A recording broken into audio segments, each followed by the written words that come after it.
Welcome to the InfoSec Insider podcast, brought to you by URM, the UK's leading information and cybersecurity specialists. Hi, my name's Annie and I'm here today with Rachael Salter and Aimee Brown, who are both data protection consultants with us at URM. Welcome to another episode of InfoSec Insider Talk DP. So today we're going to be looking at workplace privacy in a hybrid world in terms of monitoring data subject access requests or DSARs and building trust. So my first sort of point for discussion, guys, is why is employee data becoming such a big risk for businesses? Oh, because it's so much. There is so much data nowadays. I mean, you think about how many emails that a normal person will send and receive in their normal day. And then you've got your Teams messages and all of the technology is really increasing the amount. Then you've got the normal HR records, payroll, performance reviews, any health details, training logs, any benefit systems. So if you've got like one of the wellness apps and things like that's linked to it. And then you've got the monitoring. So if you've got businesses that are actually monitoring employees, you've got all of that information. I mean, I don't know about you, Rachael, but I've got a client at the minute. They were looking at 250 gigabytes of data from their email and messages, their e-discovery search, on one employee. And because of a recent ruling, they're based within the EU, and because of a recent ruling in the French Supreme Court, they have to include all of that emails. They can't filter it down because the courts have said that even if it's been sent and received by that data subject, it is their personal data, no matter what the content is. Could be about somebody else, but they've still got to go through and protect the right of others. So it's a massive, massive burden for that client to have to go through. Yeah, I'm noticing the DSARs, certainly since just before Christmas, and same for you, Aimee, that clients coming to us now are, their search results on the Purview when they're running their e-discovery are coming around over 200,000 records at a time. You know, that's an enormous amount of emails and documents and Teams messages to go through, and ultimately, I mean, quantifiably, I think the largest DSAR I've ever actually physically processed was over 50,000 records, and it took almost 9 months to do. So just to give you some context on time. So over 200,000 records, that's over a year's work. It's crazy. It's not in the spirit of subject access either, really. And like you say, it's all around the volume and the complexity of the material that's being shared now. Electronic records are enormous.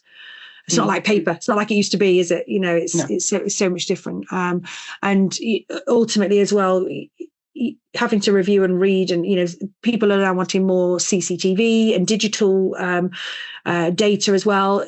That's enormous. I mean, I know you do a lot of redaction of that, Aimee, don't you, for CCTV for clients, and you'd think that redacting 2 minutes of CCTV footage would only take 5 minutes. Yeah, no. But the reality is it could take you 30 minutes to review 2 minutes worth of footage because of the amount of times you have to watch it back and ensure everything is taken out that needs to be, audio, facial recognition. So it's just an enormous undertaking because of the sheer size now. Yeah, and the CCTV can become really big within a really short amount of time. So we had one client, it's just a week window that the data subject wanted, but that was 49 hours of footage that needed to be reviewed to see where the data subject is before you even start the redaction of actually taking third parties out of that or any other information out of that needs to be redacted. And so that's a massive undertaking. Yeah, huge.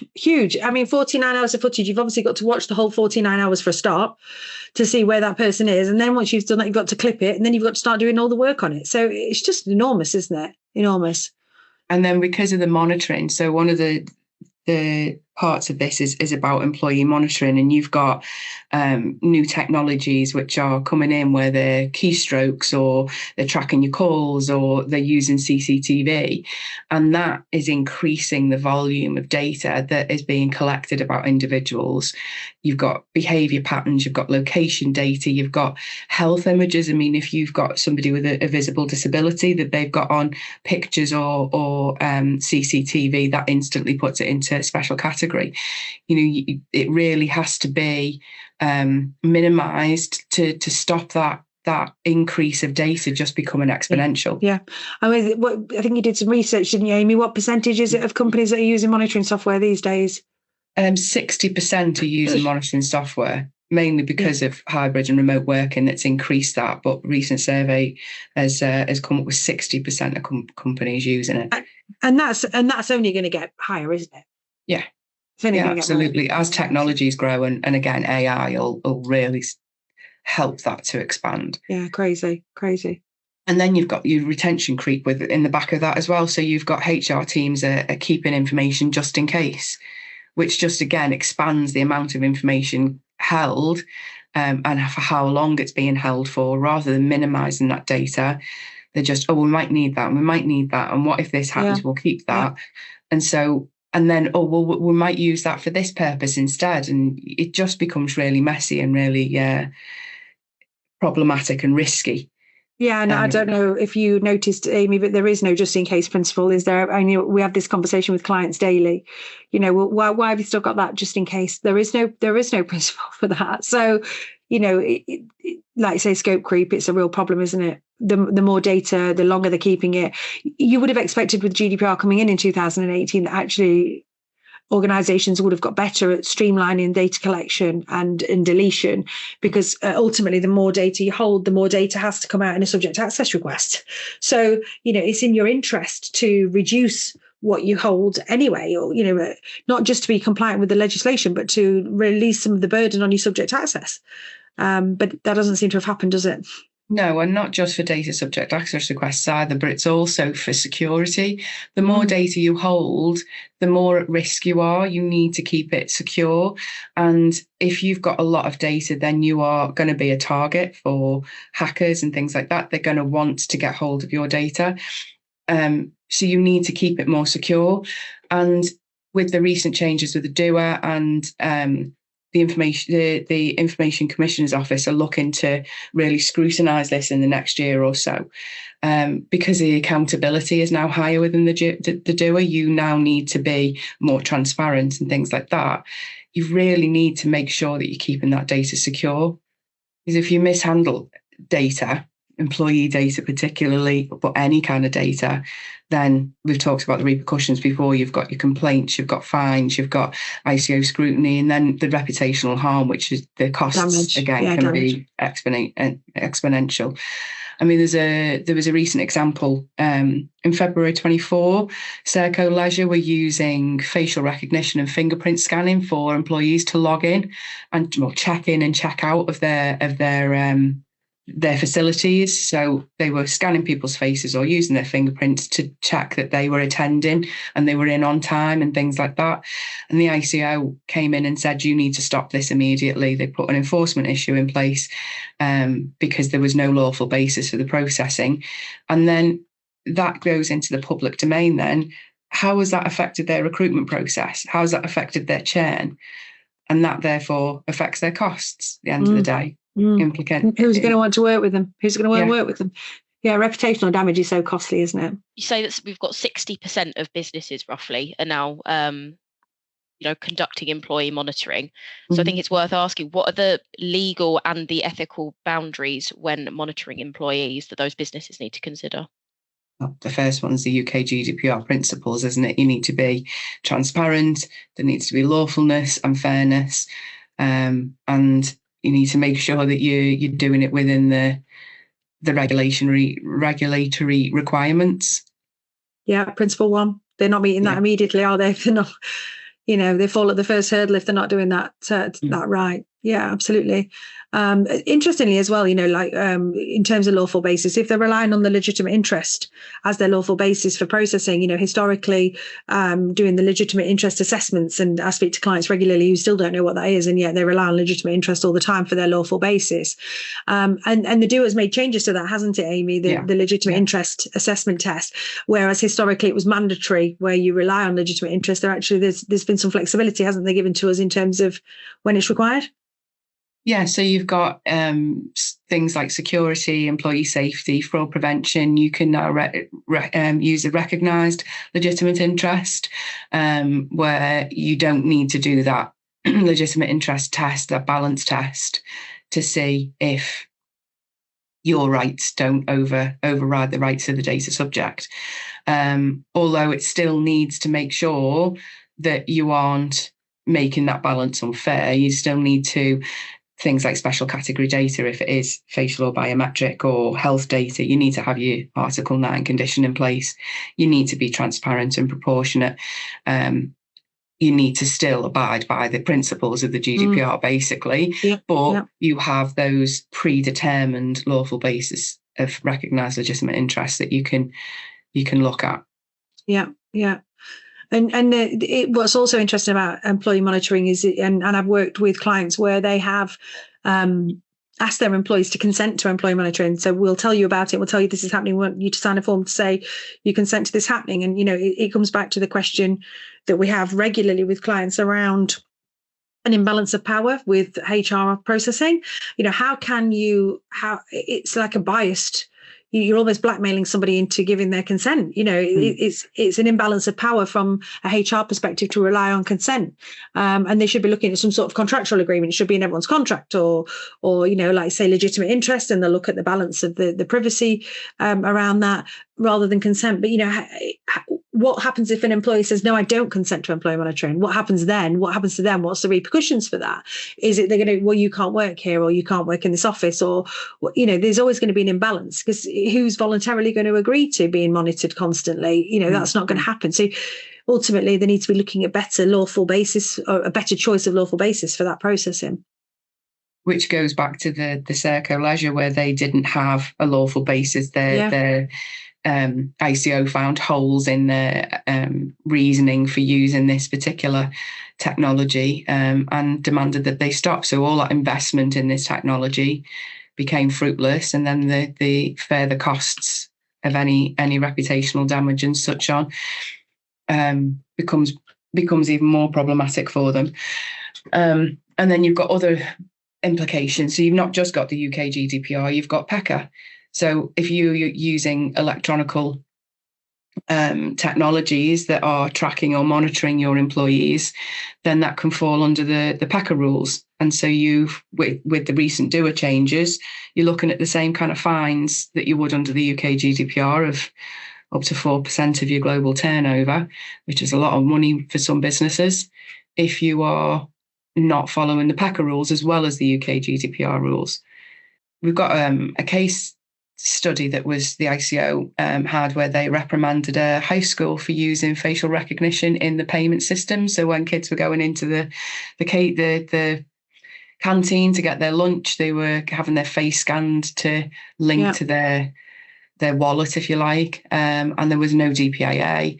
There was no checks to make sure that the processing was not high risk. How many clients are not doing DPIAs, Aimee?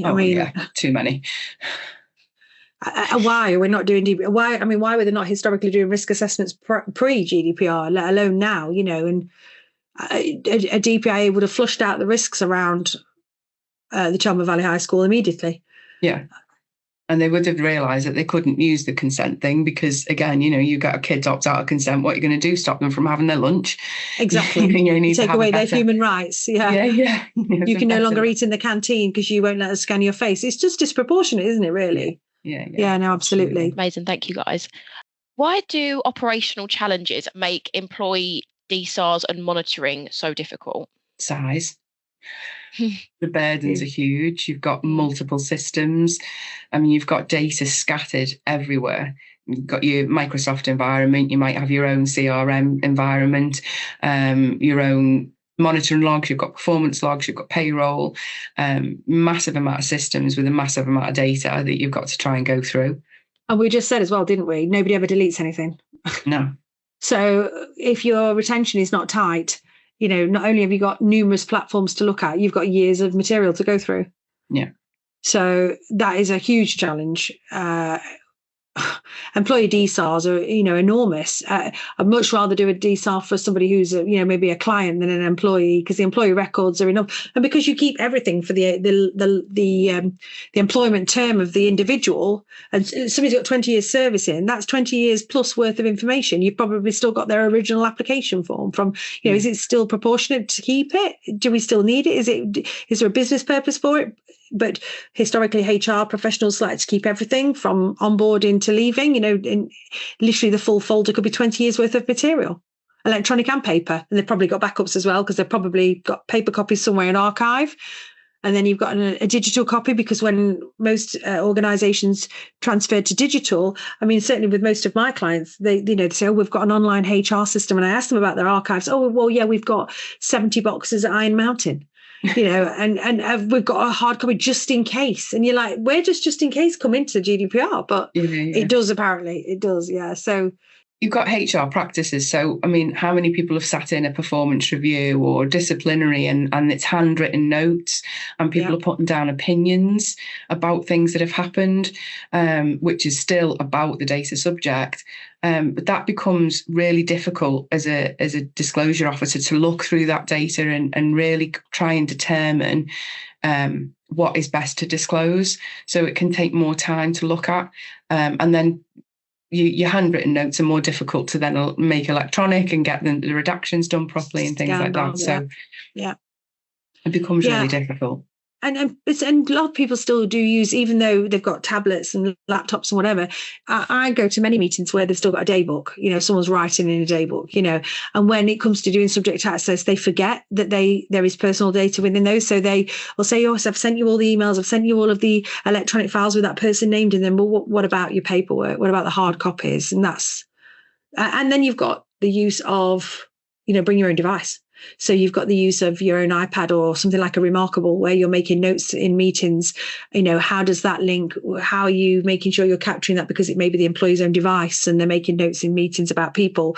So you've got all those complexities coming into play as well. And then WhatsApp and other messaging services within your BYOD. Which even the extraction of that information we found recently, haven't we, Rachel, where nightmare. Taking screenshots, and that just becomes even more difficult to convert into redaction. Those they can be pictures, aren't they, rather than documents? And so it's just so time consuming, isn't it?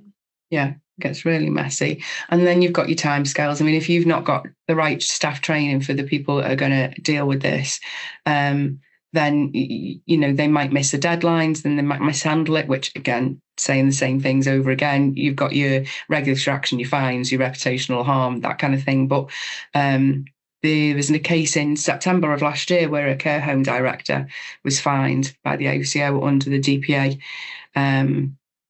2018 for ignoring DSARs. Just basically wasn't doing anything with them because of the lack of training and knowledge and understanding.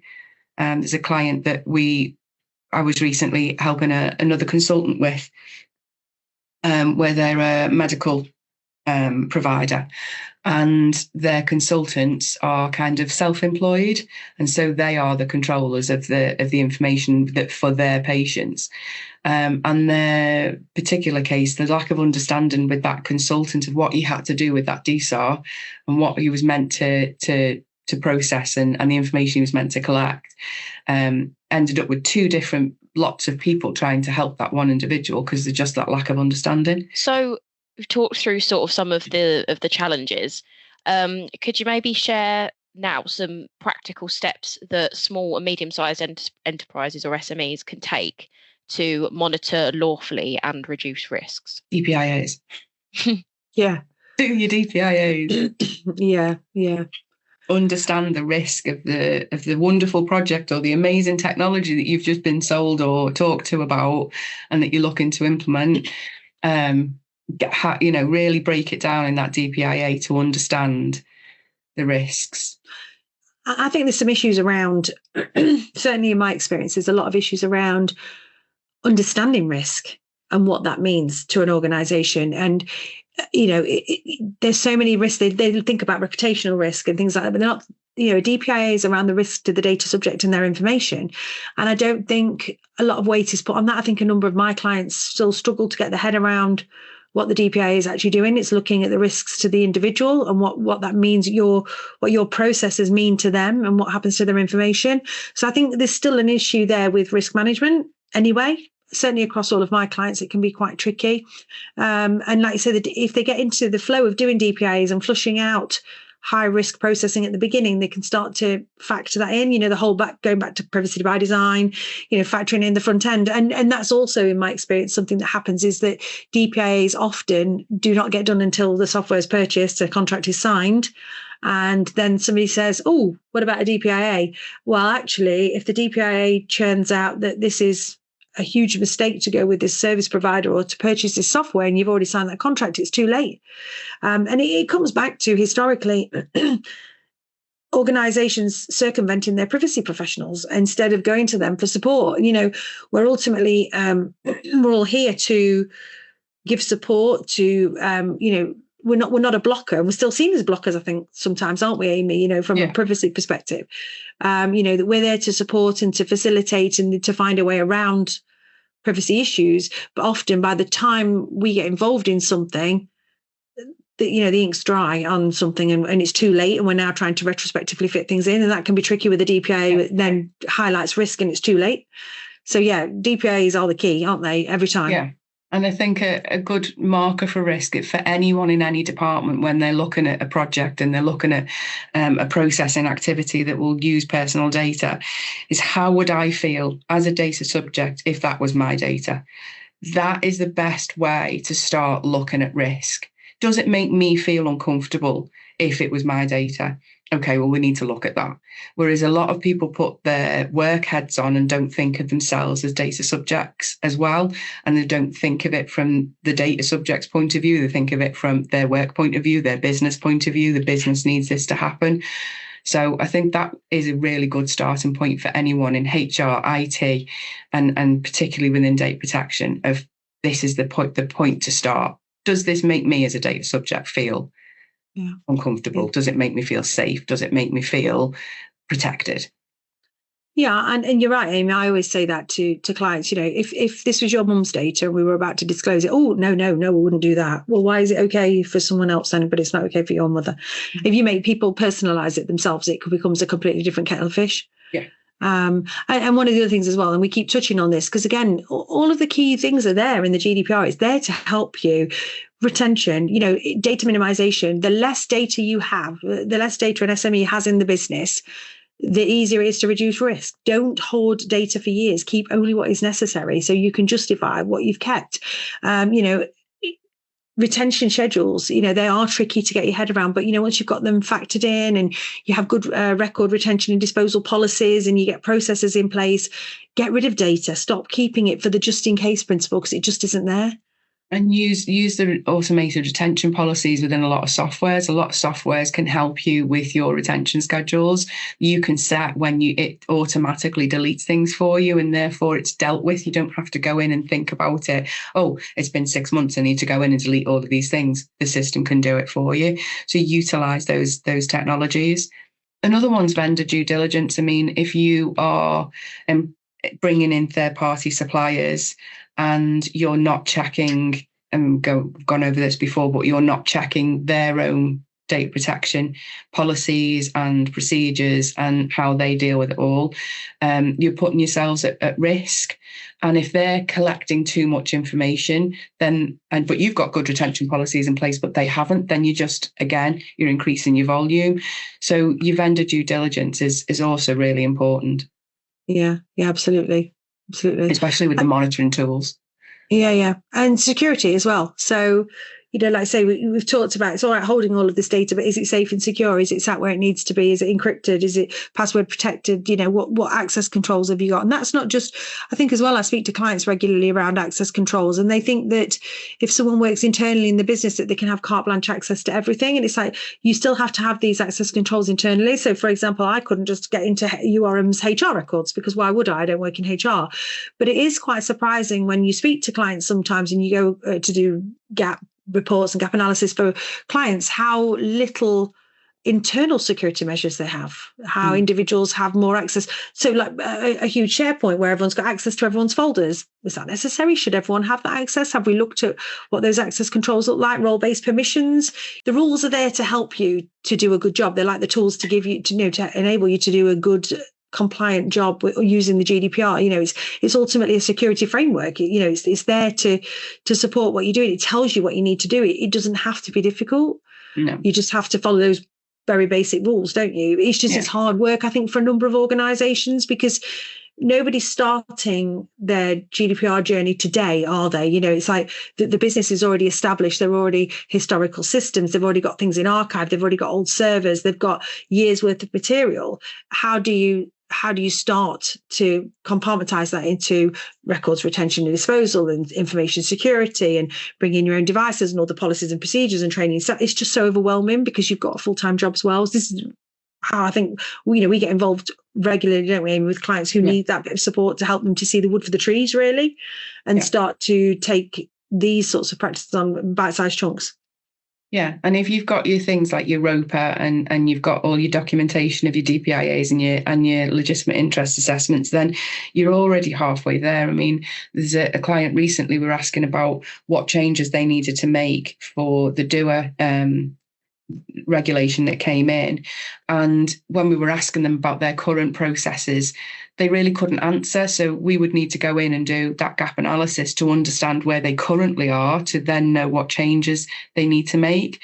But if they had their ROPAs in place and their documentations, they can go back to those, look at them and go, all right, that's where we are.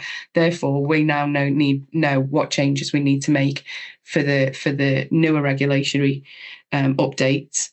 But if you've not got those records in place, or you're not maintaining them properly, then you've not got your data map there. You don't know where things are. You don't know what things are being used for.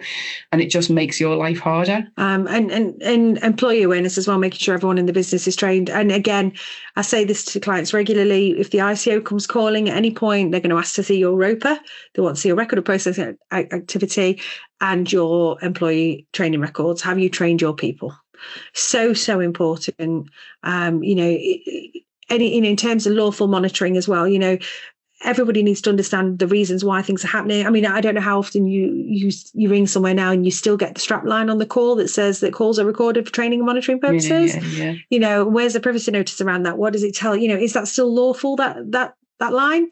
This, so many changes should need to happen. There's no excuses for that now. Like I say, the GDPR gives you the tools to do things correctly. So we just, you just need to break that down and make a start on that. But from an employee monitoring perspective, it can make people very unsettled in the workplace. That's the other thing. You're not doing anything for staff morale by having this. And there has to be an element of trust around that. I think since COVID as well, that's been tricky.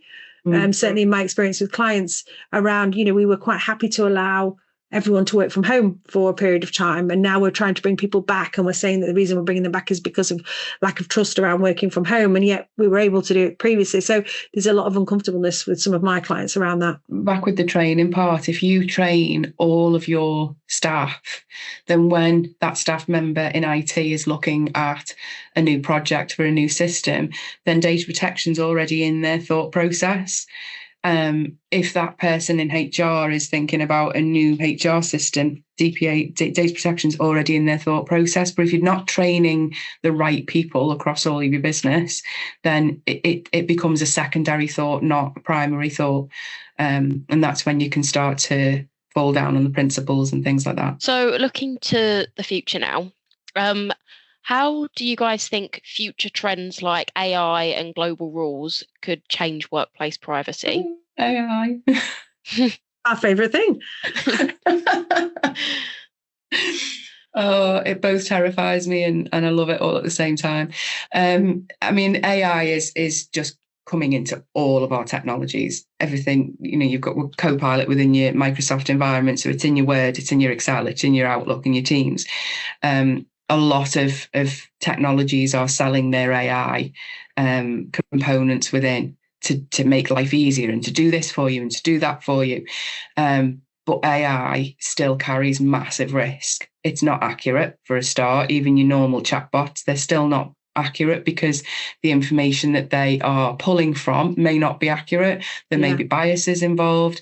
You really need to understand that just because AI is involved doesn't mean that the information it's giving in its output is correct.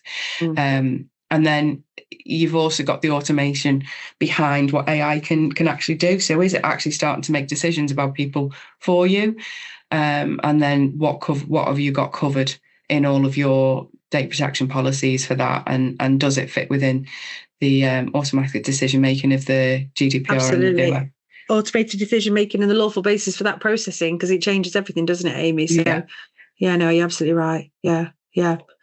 Cross-border data transfers. So remote work and vendor reliance often involve international processing. We work with clients who have a global presence. Data transfers all over the world. Even a number of clients have outsourced HR in India, China, places like that, where resource is cheaper.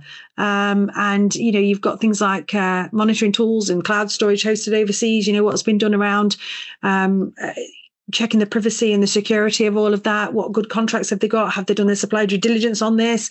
It all links back, doesn't it, to everything we've just been saying?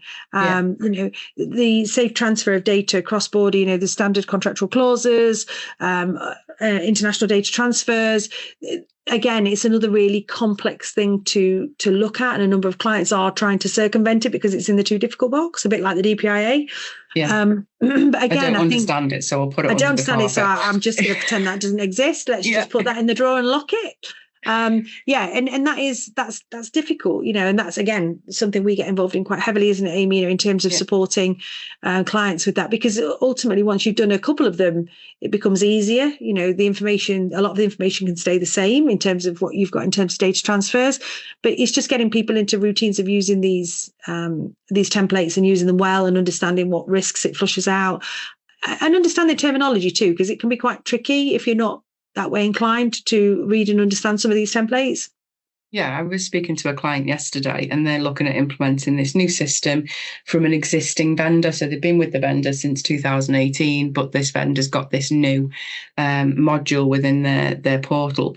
And it was like, okay, so, this vendor has their own data centers. Where are those data centers based? And I just got this blank look, because the client hadn't asked the vendor that kind of information. And so they didn't know, and they didn't understand that the second that went outside of the UK, it became an international transfer.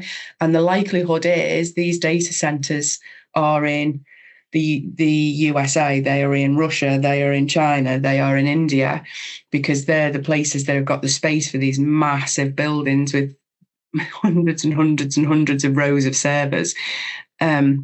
And so that information is crossing borders, and it is going into a risky area, and they don't understand that. And so this client just blank faced me like, what?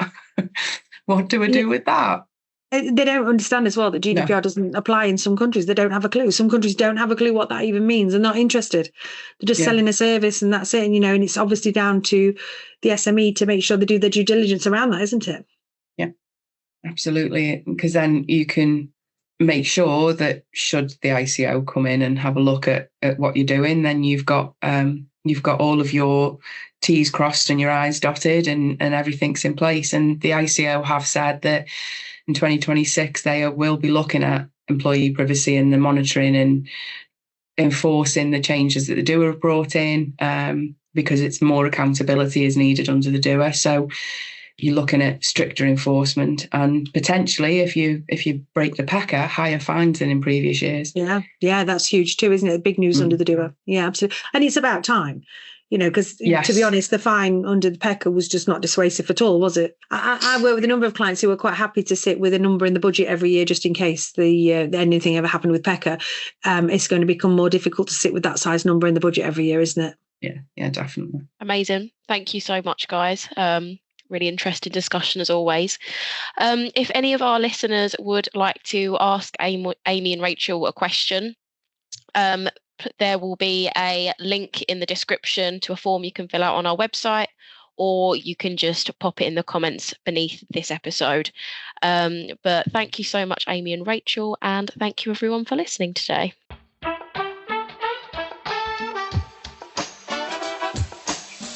If you've enjoyed this podcast, we would really appreciate it if you could spare a moment to leave a rating or review at ratethispodcast.com/InfoSec Insider. To listen to more episodes, you can find us on Spotify, Apple Podcasts, YouTube, and Podbean. Thank you for listening to URM's InfoSec Insider podcast. For more information, visit our website at urmconsulting.com.